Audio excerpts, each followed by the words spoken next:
Hi, I am Arun Kumar Sandhu.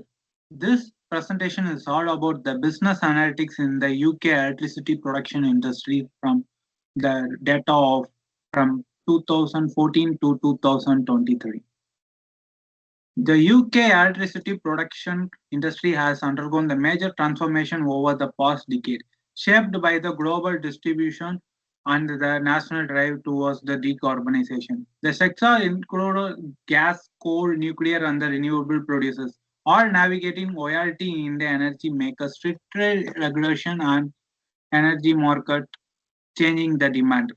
The key dispute between the COVID-19 and the Russia invasion of UK have significantly impacted the operation.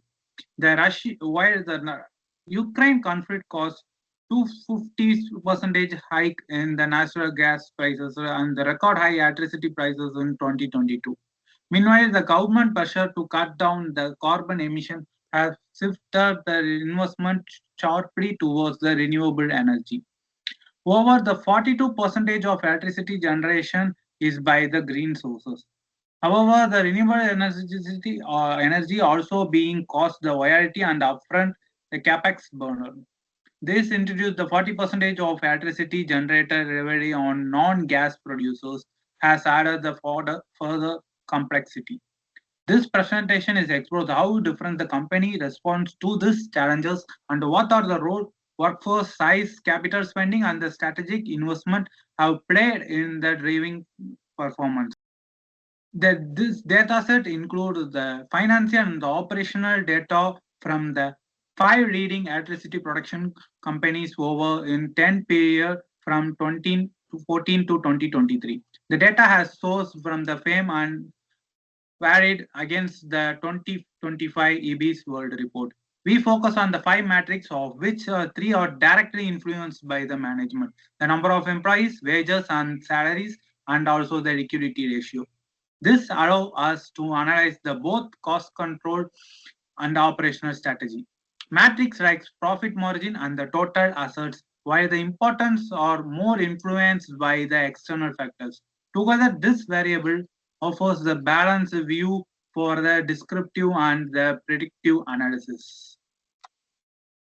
This chart compares the profit margin across major UK electricity producers in 2023. EDF energy nuclear generation clearly leads with the staggering 47.9 percentage profit margin, like benefiting from the low carbon nuclear output. On the other hand, SSE PLC stands out with the negative margin, while it might reflect its high input cost and the operational inefficiency. Increasingly, the companies like Track Power and the UPA with smaller employee bases have stronger profitability, suggesting the linear, more efficient model. This contrast shows how the strategic choice in assets type and cost control are driving financial performance in the post-crisis energy landscapes. This chart shows the number of employees at each company in 2023. Centrica leads with over 21,000 staff, followed by the SSE and the British Gas. In contrast, the Track Power and the UPR has lead teams with under 1,000 employees each. Increasingly, having the large workforce doesn't necessarily to translate to the better performance. For example, UPR achieves a strong profit margin despite of its small size, suggesting the high efficiency or better cost management.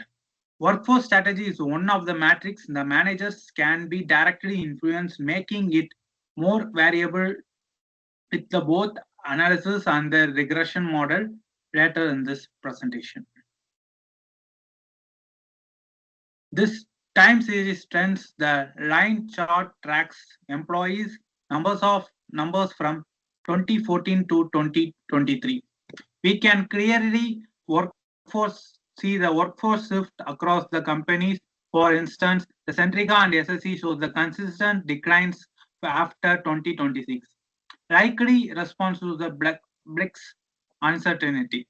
EDF and the British Gas experienced the workforce contraction during the COVID period, likely due to the operational disputes and the cost control. The Power, on the other hand, maintained a smaller but a stable workforce, aligning with their lean operating model.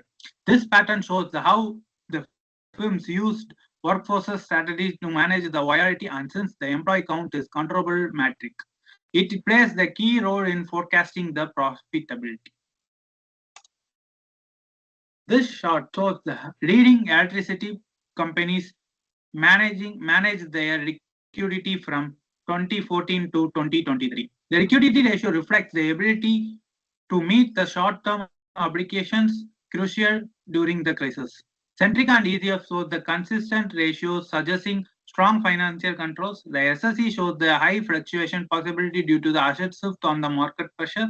The British gas notably improved the liquidity after the COVID, indicating the better working capital management. Since the liquidity is manager controlled, these trends help us to understand how each firm responds to the volatility. This side insights allows supports us our regression model. Later, the liquidity is the key driver for profitability in high capex industries like electricity. This chart presents the trends in wages and the salaries from 2014 to 2023. Centrica and the SSE certainly report the high wages bills aligned with their larger workforces. EDF Nuclear maintains the steady cost, suggesting the efficient long-term labor planning. Drag Power with fewer employees shows the higher consistent lower salary expenses, reflecting the leader operation model. Notably, upsticks post 2020 align the inflationary pressures and the post COVID workforces adjustment because the labor cost is controllable expense. This trends give the insight how each company manage the operational efficiency and the financial flexibility. Particularly, the important when the input prices or the regulatory costs spike. This slide gives a quick statistical snapshot of our data sheet. The number of employees varies a lot. While the fewer companies have very large teams, the profit margin range from heavy loss to strong gains, with some extreme outliers. Wages show the similar patterns. A few firms spend a lot more on the salary. So the liquidity ratio mostly stays the nearly 1.0, but the sum of the film shows excess reserves. Total assets also vary widely, showing that it's different in the company sizes. This instance help us to understand the industry diversity and inform our modeling approach. This matrix shows how the key variable relate as expected, the employee count and the wages are the strongly correlated firms with the more people spends on more salary. Profit margin shows only a weak links with all variables, including the liquidity and the total assets. Liquidity ratio itself is broadly correlated, implying it's driven by this firm specific decision rather than the scale. We also see that larger firm in the terms of assets tends to have the more employees and higher labor costs. These patterns are useful in deciding why the variables are including in regression and help explain why some predictions may be stronger than the others. This regression explains how the company sizes, liquidity, and the scale affect the profit margin. The liquidity ratio and the total assets are both statistically significant predictive of the profitability. For every 1 point increase in liquidity ratio, the profit margin rises over 66.5%. Similarly, the firms with the larger total assets tend to be the more profitable. However, the number of employees doesn't have a meaningful impact. Its p-value is about 0.05, making it statistically insignificant. The overall model is valid with an R square of 0.26, meaning the variable explain about the 26% of the profit margin variation across the 100 observations. First recommendation on focus on the strengthening the short-term solvency to safeguard their profit margin. Next, we advise that the smarter capital allocation targeting the high ROI. Instead of focusing on the headcount, optimize the labor productivity throughout the training and invest in digital operation to improve the wage to output efficiency. Uh, Use the projects rather than the accommodating the assets. In summary, my analysis highlighted the key structural and financial differences across the electricity producers.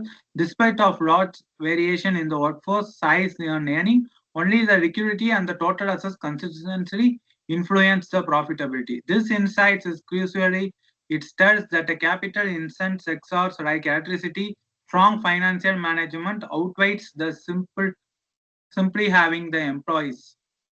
Our finding reinforced the Porter 1985 idea that profitability comes from the creating the value throughout the efficient resources use, not just the operational scale.